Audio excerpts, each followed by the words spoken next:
Balancing public speaking and business acumen drives sustainable data science career growth.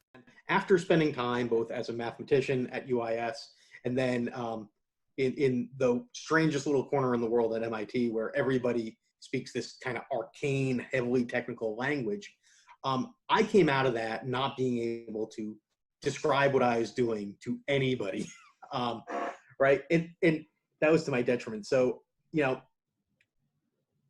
for the public speaking part, I think really it's one, practice. And then two is the realization that if anybody's asking you to speak, it's because they want to hear what you have to say, right? There's not a lot of people who are going to put you in front of a room of either their bosses or their peers to make a fool of yourself, right? They're not putting you up there so that they can laugh at you afterwards. They want to hear what you have to say. They value your opinion. And if you need more proof that they value your opinion when you're working, those of you who have jobs right now, just look at your bank account every 2 weeks. That is the proof that they value your opinion. So I think the public speaking portion, you just have to practice, just have to do it and have some realization that people value your opinion and they care about what you have to say. And for me, you know, getting over those two things was crucial.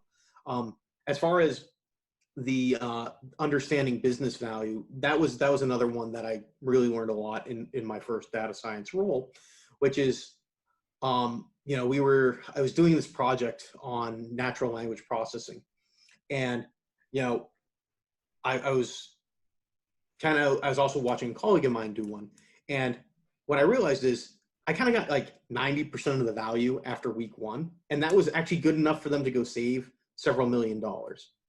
And my colleague who was doing it kind of was just working away endlessly to build up a dictionary, right? A translation between words, because that's what you do in natural language processing. It's a huge beat up.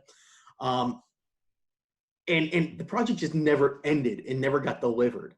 And kind of watching that, I began always thinking, okay, it ended up coinciding with this question of how do we communicate to the business, is I was noticing we talked to the business about the accuracy of our models, that they wouldn't care. We talked to the business about why we need to spend more time on something, they may or may not care. Their goal was to get to value. Our goal was to get to high accuracy. So there's some map between value and accuracy. If we think about this in terms of finance, right? Everybody at some point thinks the stock market's made of numbers. I can go build an algorithm to do some trading. Let's see what happens. Well, every percent accuracy you gain obviously means you're going to make a little more money. And every percent accuracy you lose means you'll make less. But at some point, you got to deploy the damn thing. So while that's a very clarifying example, everything else you're going to do in business has similar analogs. Well, we can make our facial recognition application a little better if we give it another year. Okay, how much is that going to cost? A lot of money. Well, what if we just deploy it right now? Is it good enough? Maybe. Cool. All right. And those are I think understanding how your core data science metrics translate into business value also helps you with that, communicating these very technical things to the business audience as well. Yeah. Man, that makes a lot of sense. Good stuff. Good stuff. 2-1. So Doug, this is good, man. Doug, do you think the data scientist as a career path has plateaued, or do you think there's still a lot of room for growth? What are your thoughts on that? Yeah, I think some of the wind has come out of the sails, undoubtedly, right? But not in a bad way, right? Kind of in a way that things are maturing. So, you know, if we were to look at technologies that were really hot or up and coming 5 years ago, you know, we'd look at things like AI and data science. We look at things like Bitcoin and blockchain. We look at things like AR and VR. And there was a lot of hype around all of those. And what I think we never saw with VR in particular, and to a certain extent, what we're beginning to see now with blockchain a little bit, is this notion of maturing. And by that, I mean having some systems and processes built around what you do, and also having some of the expectations lowered, right?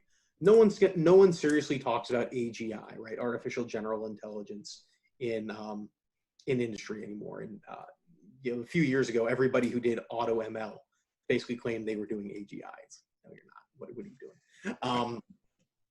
So instead, we've seen I think we've seen, as far as acceleration goes, absolutely at plateauing. However, there's still increasing demand, and I don't think that that demand is going to go away. It's just linearized. People need data, right? The stuff's out there. People want data-driven insights, particularly as folks, more from our generation start moving into leadership roles. There's almost an expectation that things are going to be more data-driven.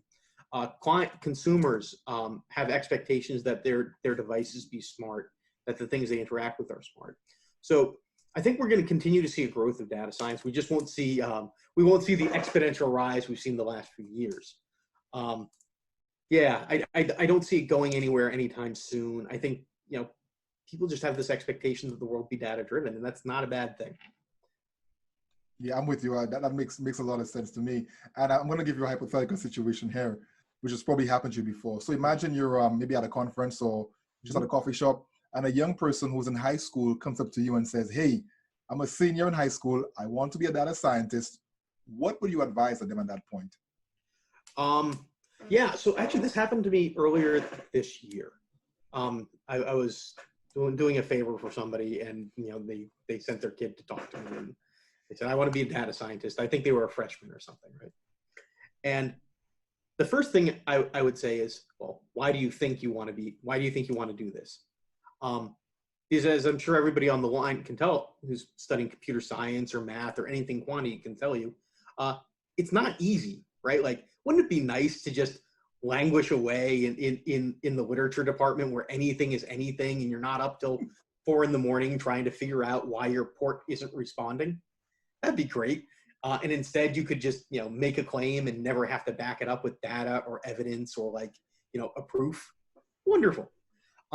So the advice I usually give is, okay, if you want to be a data scientist, great. Here's what you want to do. Your first semester, take as many computer science and math classes as you can.